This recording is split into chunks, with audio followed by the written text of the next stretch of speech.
Mga kable mula sa peligrosong poste ng telco iniwang nakakalat sa kalsada. Narito ang report. Isang poste ng isang telco company sa bahagi ng Rizal Avenue sa Mangaldan, Pangasinan ang halos matumba na dahil sa kalumaan.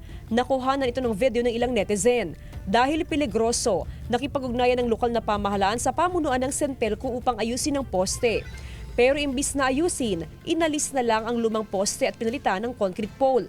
Nakasaad sa isang memorandum of agreement ng Sentelco at ng mga telco company na pwede nilang ayusin o alisin agad ang mga delikadong poste kahit hindi na ipaalam sa kumpanyang may-ari nito. Telco pole po yun, pero since pinalitan natin sa ngayon ay ikinabit na rin natin yung secondary line natin doon sa taas dahil bagong poste naman yung naiikano natin para ma-utilize naman yung poste, sayang naman. Napalitan man ang lumang poste, naiwan naman na nakakalat sa kalsada ang mga kable na dating nakakabit dito. Kaya nga po, dapat matanggal na po yan. Dahil siyempre yung mga dumadaan dito ng mga residente, mga ganun. Tsaka turista po. Ang LGU nakipag-ugnayan sa telco company upang ayusin ang mga kable.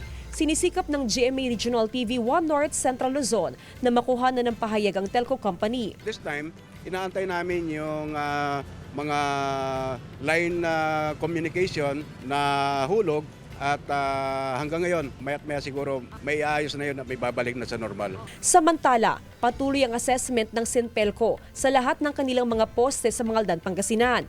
Aminado ang Sentelco na meron pang ilang poste na gawa sa kahoy. Plano ng Sentelco na mapalitan ang mga ito para magtuloy-tuloy ang magandang serbisyo sa kanilang mga consumer. Kasama si Henry Duminsil, Jasmine Gabriel Galban, 1 North Central Luzon.